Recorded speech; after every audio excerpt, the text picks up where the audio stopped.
하나님 말씀 요한복음 4장 27절부터 30절까지입니다. 다 같이 한 목소리로 받들어 읽겠습니다. 시작. 이때에 제자들이 돌아와서 예수께서 여자와 말씀하시는 것을 이상히 여겼으니 무엇을 구하시나이까 어찌하여 저와 말씀하시나이까 묻는 이가 없더라. 여자가 물동이를 버려두고 동네에 들어가서 사람들에게 이르되 나의 행한 모든 일을 내게 말한 사람을 와 보라. 이는 그리스도가 아니냐 하니 저희가 동네에서 나와 예수께로 오더라. 아멘. 역사상 땅을 치며 후회하는 아주 안타까운 사건이 1200년대에 있었습니다. 1206년에 징기스칸이 전 세계를 정복했어요. 지금까지 전 세계를 정복한 사람 중에 가장 많은 영역을, 전 세계에서 가장 많은 땅을 정복한 사람이 징기스칸이고, 그리고 그의 후손이 이 중국, 인도, 동남아시아 전 세계를 이제 지배하면서 1271년, 그러니까 1271년이면 우리나라로 치면 고려 시대예요. 고려가 1392년에 망했으니까 망하기 한 100년쯤 전입니다. 1271년에 그 유명한 여행가였던 마르코 폴로의 아버지와 삼촌, 이름은 니콜 폴로와 마테오 폴로예요. 이 사람들이 전 세계 여행을 다니다가 징기스칸의 그 후대 왕인 쿠빌라이 칸에게 가서 세상 물정 이런저런 자기들이 보고 느낀 것들 얘기하고, 그리고 자기들이 가지고 있었던 기독교 신앙, 그때는 개신교가 생겨나기 전이었어요. 그러니까 로만 캐톨릭이죠. 그 신앙을 쿠빌라이 칸 그 왕에게, 그 당시 세계 가장 큰 나라의 왕에게 복음을 전했습니다. 가만히 듣고 나니까 예수란 분이 이 세상에 오셔서 우리 죄를 용서해 주시기 위해서 십자가에 못 박혀 돌아가셨다. 이것보다 더 큰 기쁜 소식이 어디 있는가. 그래서 이 두 니콜 폴로와 마테오 폴로에게 이런 제안을 합니다. 당신들이 당신 나라에 돌아가면 대사자에게, 당신의 그 가장 높은 사람에게 부탁해서 당신이 믿고 있는 기독교, 이 신앙의 정통한 100명, 사제 100명을 보내달라고 요청하시오. 그 100명이 이 나라에 도착하면, 당대 가장 큰 나라입니다. 도착하면 나도 그 예수라는 분을 믿고 침례받고 나라 전체가 기독교 국가가 되게 만들겠습니다. 그러면 당신네들이 믿는 기독교인보다 훨씬 더 많은 기독교인들이 이 세상에 있게 될 것입니다. 그래서 이 둘이 돌아갔어요.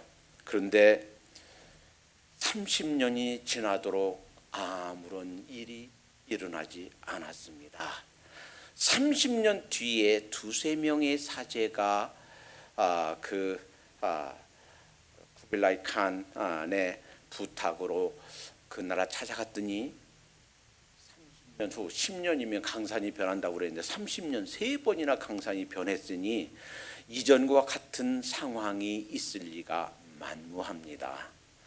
그 왕, 자기도 예수님 믿고 전 나라, 자기가 지배하는 전 세계 전 나라가 기독교 국가가 되겠다고 그렇게 벼르고 기다리고 있었던 그 왕은 죽어서 세상에 없고, 기독교를 전혀 알지 못하는, 이들을 전혀 알지 못하는 새 다른 왕이 지배하고 있었더라.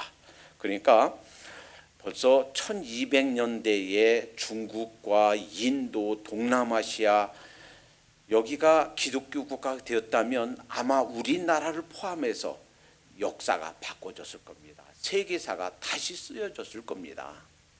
그 절호의 찬스, 이 아시아가 복음을 받아들이고 개화할 수 있는, 일찍 눈이 깨고 정신이 뜨이고 영적으로 다시 깰 수 있는 이런 시기를, 결정적인 때를 놓치게 되었다 하는 거예요.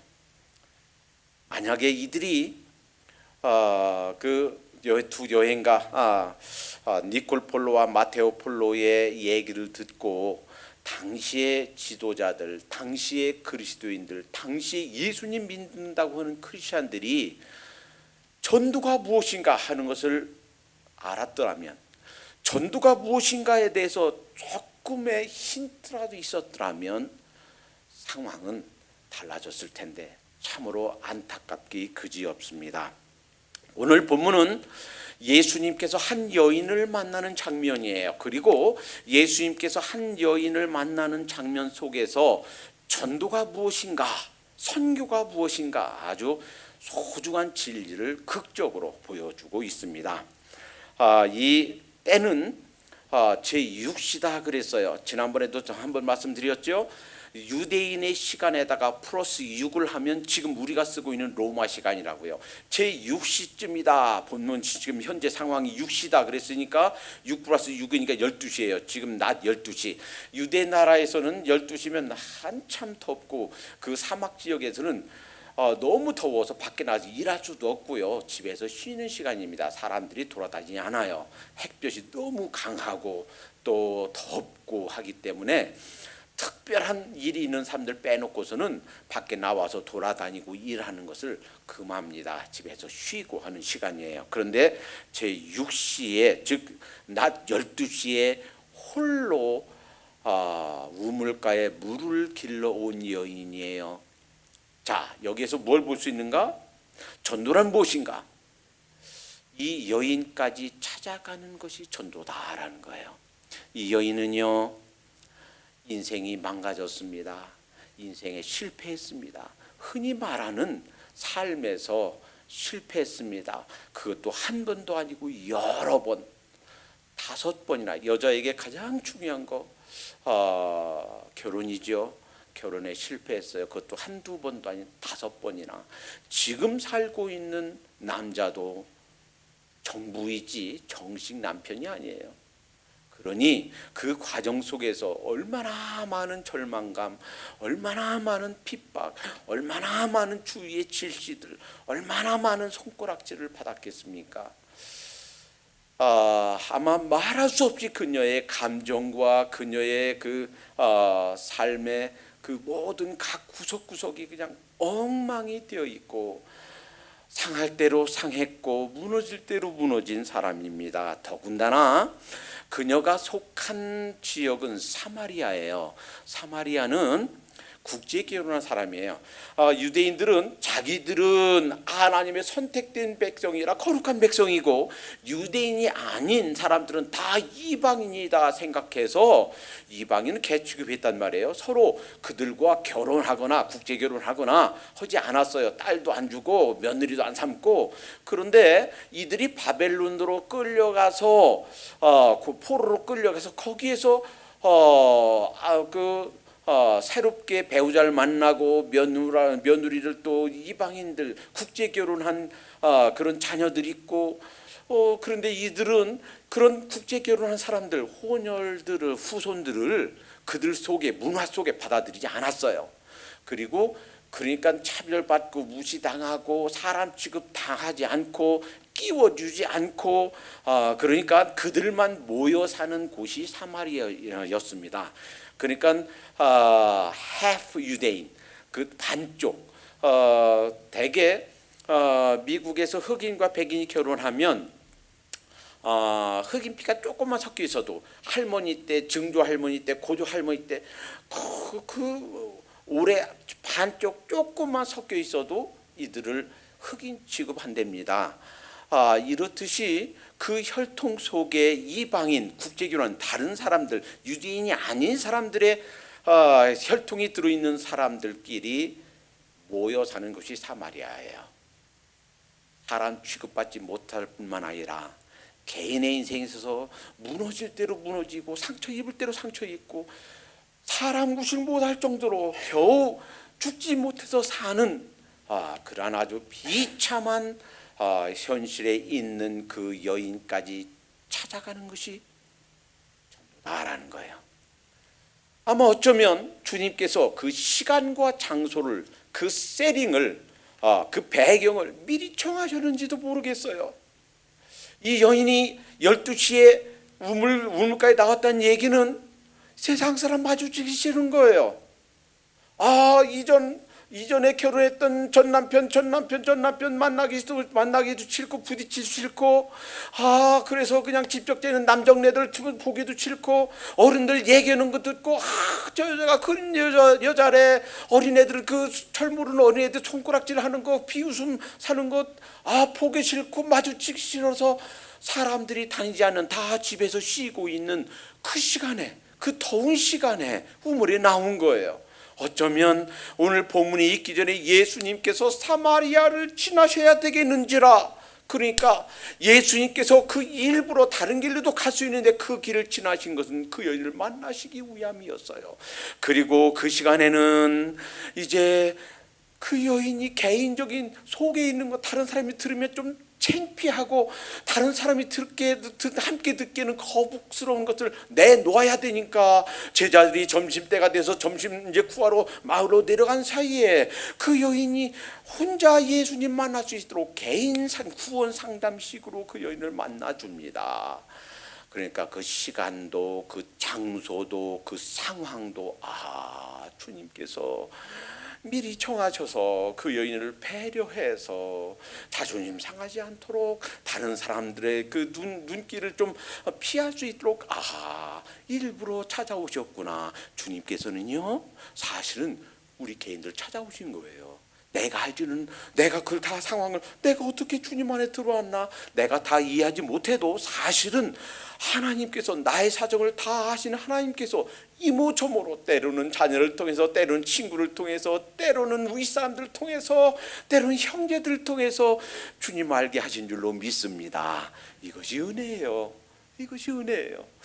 자, 이렇듯이 세상 사람들은 쓸모가 없다, 망했다, 그 여인은 이 세상을 아무런 가치가 없다, 이제는 일어설 가망이 없다, 희망도 없고 이제는 미래도 없고, 그 여인은 이제 끝장났어, 이렇게 생각할 수 있는, 차타가 그렇게 생각할 수 있는 그 사람까지 복음을 들고 찾아가는 것이 전도다라는 거예요. 이 세상 역사는 사실은 하나님께서 우리에게 찾아온 역사입니다. 그러니까요, 세상에서 우리가 교회가 그냥 열심히 잘 우리가 섬기고 있으면 사람들 저절로 오겠지 하고 기다리면 안 돼요. 주님께서는 기다리지 않으셨어요. 찾으셨어요. 그리고 우리를 찾기 위해서요, 선지자 보내고 예언자 보내고 또 성경도 주셨고 기적도 베풀어 주셨고, 보내다 직접 하나님께서 우리 몸을 입고 직접 찾아오셨어요. 찾아가야 되는 줄로 믿습니다.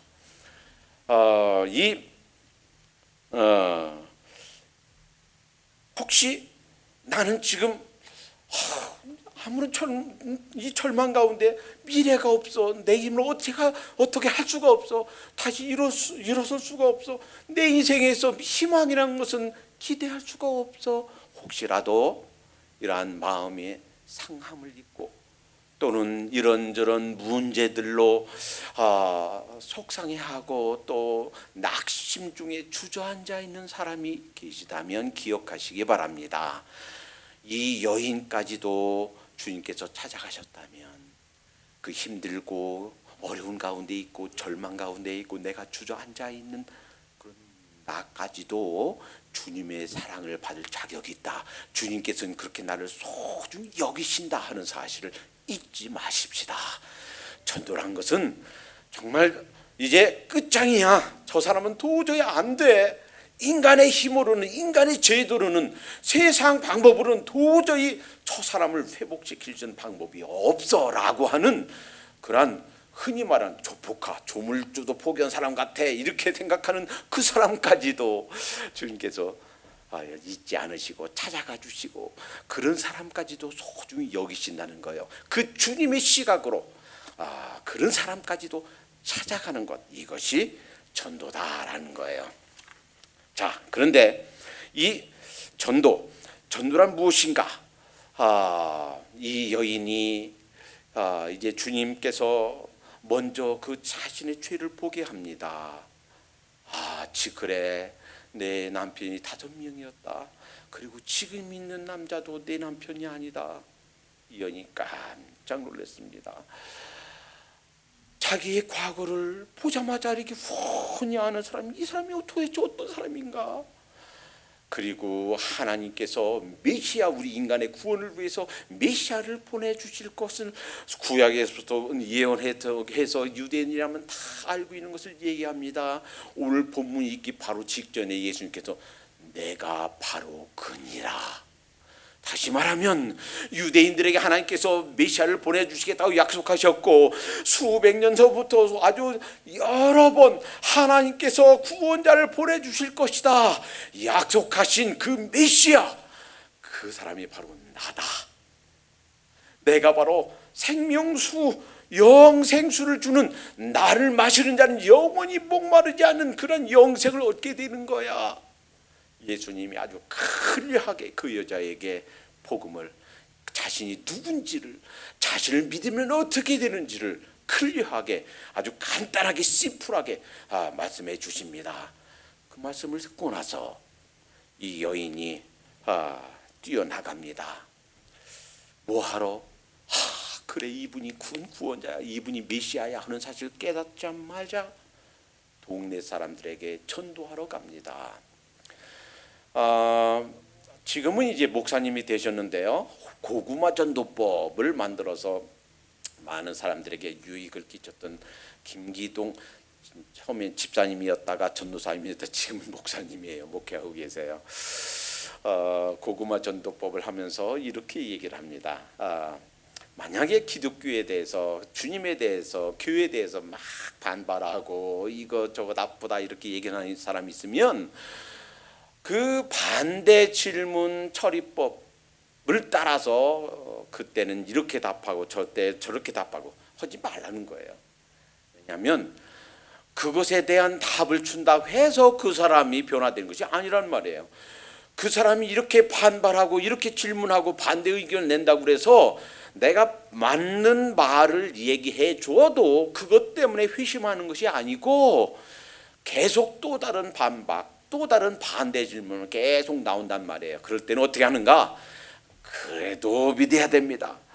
그래도 믿어야 됩니다. 너무 좋습니다. 기도하겠습니다. 이렇게 그냥 나오라는 거예요. 그리고 계속 똑같이 또 가서 예수님 믿으세요. 너무 좋습니다. 참 좋습니다. 계속 그러다 보면 고구마가 계속 불 때서 이렇게 그 김이 올라가서 점차 시간이 지나면서 익듯이 그 영혼이 익게 된다는 거예요. 맞습니다. 그런데 한번 생각해 보세요. 이 여인이 언제 전도법을 배운 적이 있나요? 복음의 핵심이 뭐다. 복음 전할 때 이렇게 된다. 전도지는 이렇게 사용하고 성경은 이렇게 펴서 이렇게 짚어가면서 언제 배운 적이 있나요? 없어요. 이 사람이 전도가 무엇인지, 전도법이 무엇인지, 전도를 어떻게 하는 것인지, 어떻게 결신하는 것인지, 어떻게 영접 기도하는지 배운 적도 없고 훈련받은 적도 없고 전도를 해야 된다, 중요성, 전도의 중요성에 대해서 배운 적이 없습니다. 그런데 예수님, 그분이 정말 메시아다, 이분이 정말 살아계신 하나님의 아들이라는 사실을 깨닫는 순간 내려놓고 사람들에게 달려갑니다.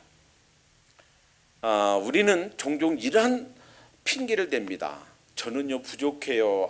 성경을 아직 한 번도 못 읽어봤어요. 성경을 어떻게 전해야 되는지 모릅니다. 전도란 것은 무엇인가? 성경을 매독해야만 전하는 것이 아니고, 전도훈련, 무슨 전도법 배워야만 되는 것이 아니고, 내가 만난 주님을 그대로 전하면 되는 것이다. 즉 이 여인까지도 전도할 수 있는 것이 전도다라는 거예요. 핑계하지 마십시다. 나 전도 못해요. 못하긴 왜 못해요? 이 여인이 전도했다면 우리도 전도할 수 있는 줄 믿습니다. 한국의 침례교를 전해주신 분은 펜윅 선교사님이에요. 1889년 감리교와 장로교가 1884년에 들어왔고 한국에 침례교가 1889년 5년 뒤에 들어왔는데, 이분은 선교사로 올 때 신학한 분이 아니었어요. 대학 나온 분이 아니었어요. 고등학교 졸업하고 주님을 만났습니다. 그리고 좀 뜨겁게 주님을 전해야 되겠다라는 마음이 생겼어요. 그런데 보니까 내가 너무 부족해. 신학도 못했고 제대로 훈련 받은 것도 없고 다 같은 사람이 뭘 하나. 그러니까 이 동방에 조선이란 나라가 있는데 가서 복음을 전해야 되겠는데 내가 너무 부족하다. 그래서 고민하고 있었어요. 여러 날을 고민. 저 영혼들이 나를 부르고 있는데 나는 도대체 준비가 안 돼 있고 나같이 부족한 사람이 어떻게 전도를 하나, 어떻게 선교를 하나. 그날도 낙심이 돼서, 너무 자신의 초라한 모습에 너무 낙심이 돼서 투덜투덜 걷고 있는데 깡통이 발에 툭 채입니다. 그 순간 이런 생각이 드는 거예요. 만약에 사막에서 물 한 모금을 먹지 못해서 죽어가는 어떤 사람이 있다면 그 깡통이 깨끗하지 못하고 녹슬었고 그렇다고 그래서 그 깡통에다가 물을 담아서 그 영혼, 그 죽어가는 목숨을 건지지 않겠는가? 비록 내 모습이 녹슬고 쭈그러진 깡통 같은 모습이지만, 준비되지 못하고 깨끗하지 못하고 아직 그렇게 쓸만한 그런 그릇은 못 되지만, 만약에 그 영혼들이 죽어가고 있다면, 사막에서 죽어가는 영혼이 있다면, 이 쭈그러진 깡통 같은 나를 통해서도 그 물을 떠다가 먹어야만 될 것이 아닌가? 생각에 과감히 결단을 하고 한국에 들어왔고, 한국의 원산에 들어와서 복음을 전하다가 나중에 다시 캐나다에 들어가서 신학을 공부하고 복음을 전했습니다. 그러니까 우리가 준비되지 못했다. 아직 나는 복음을 전할 그런 때가 아니다라고 핑계대서는 안 되겠다라는 거예요. 사탄의 전술 전략이란 책이 있습니다. 그 책에 다음과 같은 그러한 그 얘기를 해요. 어느 목사님이 알코올 중독이라서 늘 일주일 내내 술에 쪄들어 있었답니다. 그런데 가끔 술을 안 드실 때는 정신이 말똥말똥해서 설교를 하는데 얼마나 조리 있게 설교를 잘하는지 몰라요. 그러면 늘 술에 찌려 있고 그런 목사님의 설교를 듣고 구원받는 사람이 있을까요, 없을까요? 그 책에서 그렇게 얘기를 해요.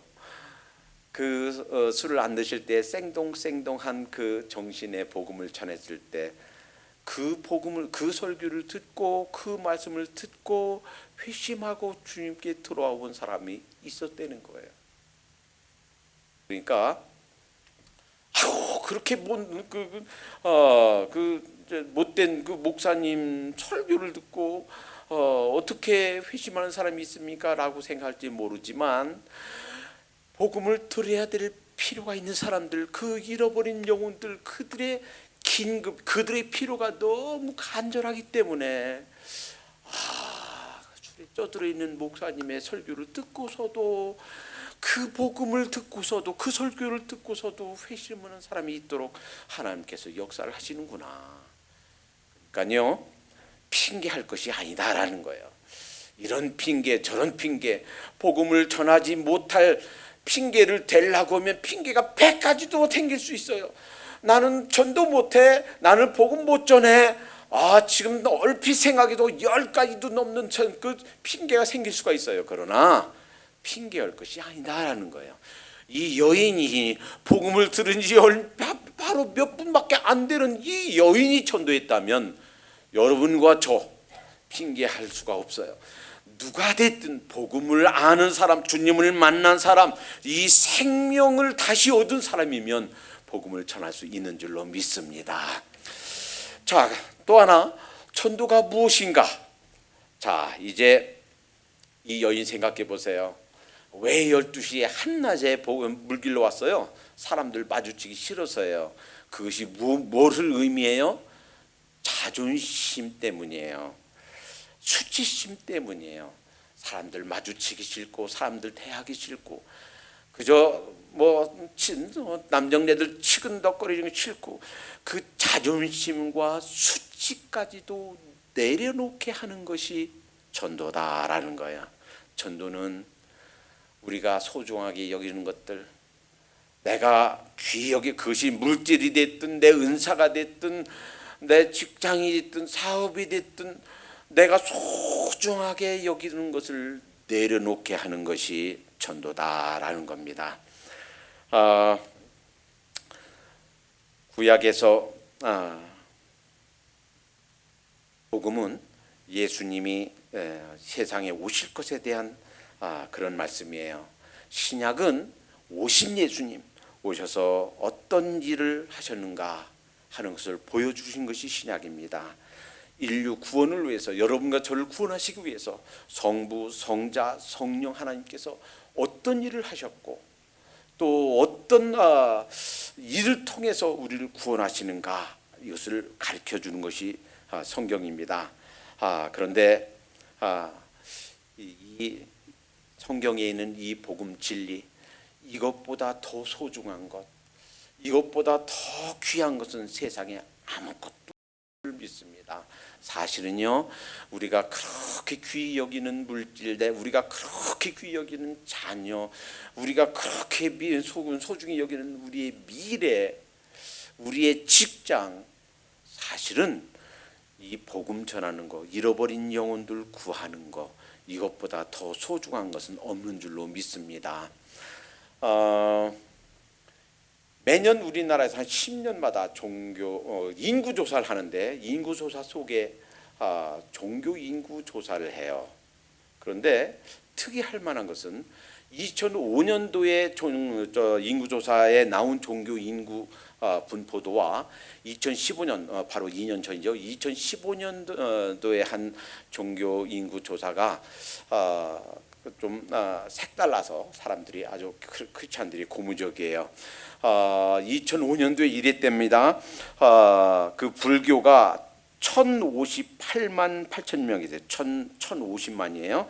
그런데 2015년도에는 불교가 761만 명, 22.8%에서 15.5%로 내려갔답니다. 개신교는 844만 6천에서 967만 6천, 19.7%로 올라갔답니다. 천주교는 캐톨릭은 501만 5천에서 389만 7.8%로 내려갔답니다. 그러니까 불교도 캐톨릭도 내려가는데 개신교만 올라갔어요. 그런데 어떤 사람은, 저 LA는 어떤 신학교 교수는 이렇게 얘기합니다. 그거 수치 잘못된 거다. 왜냐하면 2005년도에 한 설문지에는 캐톨릭과 기독교, 개신교를 구분하기 좀 어렵고 질문 자체가 애매모호하다는 거예요. 그래서 사실을 따지고 보면 기독교는 거의 그때 10년 전하고 비슷하거나 올라가서도 조금만 올라갔다, 이렇게 얘기를 해요.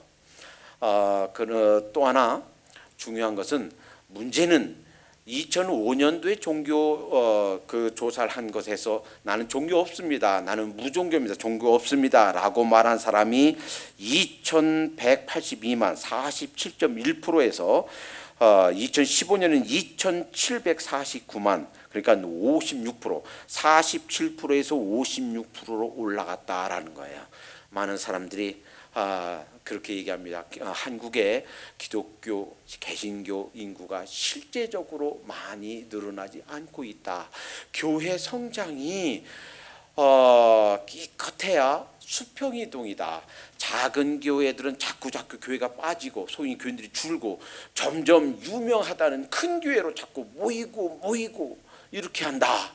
그래서 의식이 있는 김동호 목사님 같은 경우는 큰 교회 건물을 찾다 못 찾으니까 우리 교회를 4개 나눈다. 그래가지고 부사역자들 부교육자들 4명에다가 다 나눠서 4교회로 탁 흩어버렸어요. 우리 웹페이지에 어떤 사람이 그 유튜브를 구입했습니다. 그래서 누가 구입했나 찾아보다 보니까 거기에 구입한 사람이 우리 웹페이지를 보면서 이천수 목사님의 그 웹페이지를 보더라고요. 그래서 어쩌다 보니까 이천수 목사님 이런 설교했더라고요. 10년 후에는 우리 교회를 없앱니다. 그래서 다 쪼개서 작은 교회로 다 쪼개서 이제 없애겠다. 그래서 그런 생각했습니다. 왜 이런 생각할까? 수평이동하니까 작은 교회들에서 다 몰려들어서 새롭게 구원받 예수님 믿고 오는 사람들보다도 다른 교회에서 몰려오는 사람들 때문에 아마도 자책감과 반성하는 마음에서 그러지 않은가라고 생각해봤어요. 한국의 기독교는 지금 위기에 와 있습니다. 가장 큰 위기의 원인은 이 신학의 위기예요. 신학이 바로 서 있지 못합니다. 하나님 말씀만 읽어서는 안 돼요. 하나님 말씀의 중심 내용이 무엇인지, 그곳에서 바르게 가르치는 교리가 무엇인지 바르게 서야 돼요. 바르게 서지 못하니까 신학이 안정되지 못하니까 좌경화되니까 자유주의 신학이 되니까 한국교회 많은 교단과 크리스천들이 WCC는 세계 종교 연합 운동이에요. 거기에서 가입하고 이 기독교를 망치는 이 신학의 좌경화가 바로 뭘로 정치적 좌경화로 넘어갑니다. 뿐만이 아니에요. 그러니까 이 삶 따로 생활 따로입니다. 그러니까 동시에 뭐가 없어져요? 전도에 대한 잃어버린 영혼에 대한 열정이 사그러들어요. 교회가 성장하지 않는 모습, 한국만 그런가요? 아니에요. 미국도 그래요. 미국에서 가장 큰 교단은 미국 남침례 교단입니다. 미국 남침례 교단은 교인 우리 평신도 수가 1,600만 명이 넘었었어요. 그런데 지금 4년, 5년째 마이너스 성장하고 있습니다. 1,600만에서 1,500 몇십만으로 점점 더 내려가고 있어요. 교회 성장이 멈추고 마이너스 성장하고 이 문제가 생긴 이유 중에 하나는 뭔가? 왜 교회 성장하지 못하는가?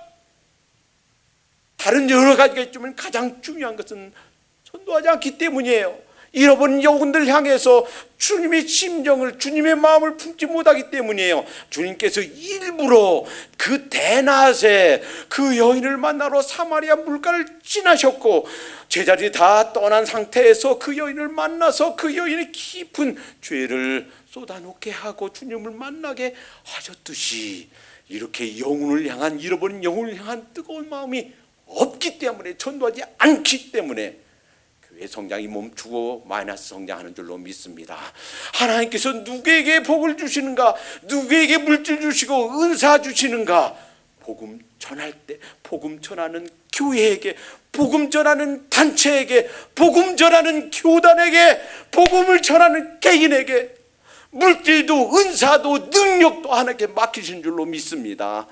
이것이 하나님께서 우리를 구원하신 이유예요. 우리가 이것이 하나님께서 우리 이 세상에 살게 하는 목적이에요. 이 목적대로 살 때에 주님께서 새로운 하늘의 능력과 갖가지 복을 부어주신 줄로 믿습니다. 제가 생각해 봤어요. 왜 이 황금 기회를 놓쳐버렸을까?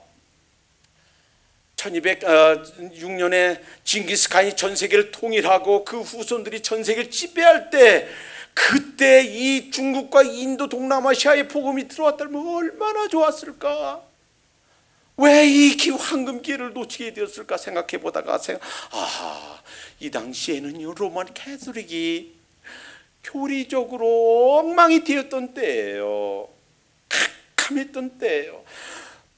이 평신도들은 성경을 못 읽게 했어요. 왜? 자기들이 성경대로 안 하고 있는 것을 우리 평신도들이 읽다가 그거 성경에 이렇게 돼 있지 않았는데요 라고 하면 뽀록나니까 못 읽게 했어요. 성경 못 읽게 했습니다. 교리가 엉망이 되면 교단도 엉망이 되고, 그러니까 한국과 미국의 크리스찬들의 기독교의 위기는요 어디에 있냐면 담임 목사들에 있어요. 담임 목사들이 제대로 말씀을 전하지 못하기 때문이에요. 담임 목사들이 이렇게 엉망이 된 것은 신학교에 문제가 있습니다. 신학교수들 자신들이 자유주의 신학에 물들어서 엉뚱한 거 가르치니까 이렇게 되는 거예요. 아니 그럼 목사님 왜 평신도인 우리한테 그런 얘기를 합니까? 신학교에 가서 말씀하시지요. 아니에요. 평신도들이 알아야 이것을 눈이 떠 있어야 그런 엉망이 된 잘못된 신학을 갖고 있는 사람들이 신학교 교수로 들어가지 못하고 막을 수 있습니다. 잘못된 신학을 가지고 있는 사람들이 신학교 학장과 총장이 못 되도록 막을 세력을 행사할 책임이 우리에게 있어요. 눈을 떠야 되고요. 그래서 우리 평신도도 이제는 신학에 눈을 떠야 되고요. 바른 말씀, 바른 교리가 무엇인지 알아야 되고요. 그래서 신학교가 바로 되도록 이제는 잠잠하지 말고 말해야 된다 하는 거예요. 이 당시에 1200년대에 이 복음의 황금 기회를 놓친 것이 이 신학이 첫 번째 신학이 엉망이 되었기 때문이구나. 두 번째 준비가 없었던 것이었구나. 만약에 어떤 사람이 그래 복음 전하는 것이 중요해하고 사제를 털어서 100명을 보내달라고 그랬지. 100명 훈련이 안 되면 단 1년만 훈련시켜서라도 2년제 전문대학을 보내서라도 아니면 4년 동안 신학교 학부만 졸업해서라도 보냈더라면 4년 후에만 보냈더라도 세계 역사는 달라졌을 거예요. 그런데 아무런 준비가 못 돼 있었다. 정말 잃어버린 영혼을 향해서 그 뜨거운 마음을 가진 그 부자가 경제적으로 넉넉한 사람이 한 명도 없었구나. 이 생각을 하면서 한국의 전쟁 소식이 들리면서 제가 이런 생각을 해봤습니다. 우리 교회를 통해서 하나님께서 바른 일꾼들이 세워지길 원하는데, 그래서 저 북한에 바른 복음을 전할 일꾼들이 필요한데 준비가 돼야 되겠구나. 저는 그렇게 생각했습니다. 그래 우리 교회가 빨리 성장해서 100명, 200명, 300명 돼서 우리 교회에서 신학교를 세우고 해야 되겠다 생각했었는데 이렇게 기다려서는 안 되겠구나. 교회의 성장은 해야 되겠지만 그러나 속히 일을 준비해야 되겠구나. 이 일을 통해서 바른 일꾼들이 준비되고 이 사역에 눈뜬 사람들이 있어야만 되겠구나. 그 1200년대에 그 황금 기회를 놓친 것처럼 일꾼들 준비하지 않고 있으면 어느 날 갑자기 북한의 복음을 열어주셨을 때에 준비되지 못해서 이 황금 기회, 바른 말씀을 전할 수 있는 이 황금 기회를 놓칠 수도 있겠구나. 여러분 복음을 전하십시다. 그러나 준비하십시다. 그리고 또 아마 이런 이유가 있었을지 모릅니다. 그 당시에는요 여행한다는 것이 쉽지가 않아요. 지금처럼 이게 셀폰이 있는 것도 아니고요. 지금처럼 버스나 기차가 있는 것, 비행기가 있는 것도 아니고요.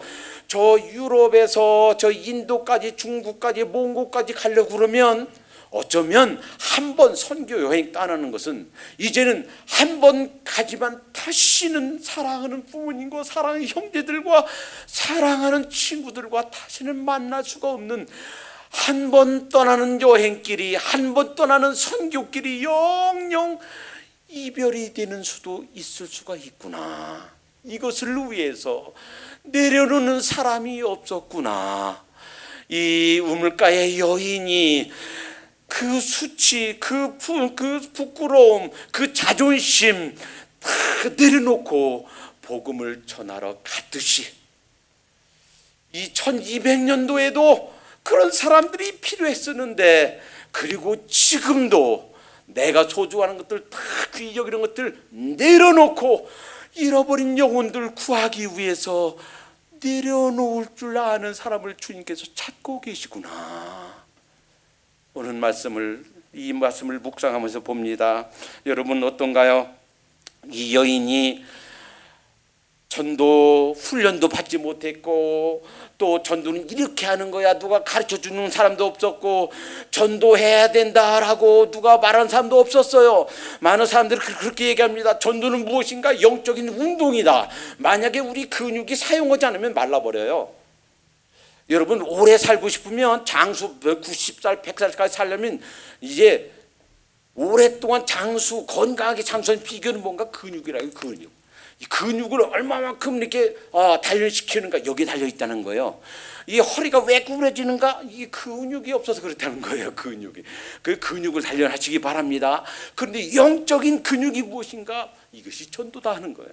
그러니까 왜 비실비실 나는 그렇게 활력이 없고 능력이 없는 크리스찬 생활, 힘 빠진 저 사이다처럼 그렇게 맹맹한 크리스찬 생활 하는 것인가?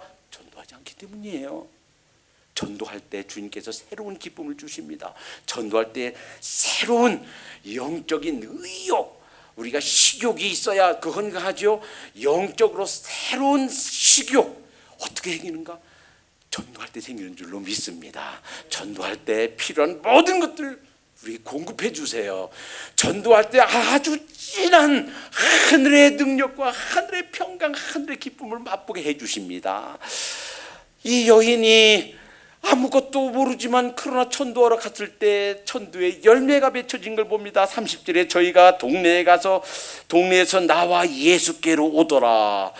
평소에 그렇게 무시당하고 손가락질당하고 인간 같지 않은 인간, 사마리아 사람이라 그 유대인들에게 개취금 당했었고, 자기들 사마리아 사람들 그 사이에서도 사람 취급 못했던 그 사람, 그 여인이 전도한 그 전도의 열매가 맺혀졌다는 거예요. 30절 저희가 동네에서 나와 예수께로 오더라. 전도는요, 내가 능력이 있고 자격이 있고 내가 어떤 신분이 돼야 전도는 게 아니라 있는 그대로 나 잘할 말주변 없고 성경 잘 모르는 그대로 전하려고 할 때 주님께서 능력을 주셔서 그 영혼 바뀌게 하고 새 영혼, 구원받는 새 영혼을 허락해 주시는 줄로 믿습니다. 주님 앞에 새롭게 결단하십시다. 우리 주위에 아직 주님을 모르는 자가 누구인가? 나를 통해서 주님을 만나야 될 자가 누구인가? 주님께서 그 여인을 만나 주시는 심정으로 그를 만나도록 하십시다. 기도합니다. 사랑해 주님 감사합니다. 한국 교회도 미국 교회도 잘못되고 있고 교회 성장이 멈추고 교회가 마이너스 성장하는 이유는 잃어버린 영혼들 향한 뜨거운 열정을 잃어버렸기 때문인 것을 믿습니다. 주님께서 저희를 이렇게 사랑해 주셨건만 주님의 심정으로 잃어버린 영혼들 향해서 달려가고 그저들을 향해서 입 벌려 말하는 것을 멈추었던 저희들의 잘못과 실수를 용서해 주시옵소서. 주님의 심정, 잃어버린 영혼들을 향해서 지옥으로 달려가고 있는 그 영혼들을 향한 주님의 심정을 다시 회복하게 해 주시옵소서. 기회를 만들어서 복음을 전하게 하시고 이 주님의 심정으로 하나님 정말 그 기회를 만들어서 입 벌려 주님의 보혈, 주님의 십자가를 전할 수 있도록 인도해 주시옵소서. 하나님, 저 북한에, 저 중국에 바른 복음이 전해져야 되겠는데 주님, 저희들을 통해서 우리 신학교 사역이 당겨질 수 있도록 주님께서 모든 여건과 상황을 허락해 주시옵소서.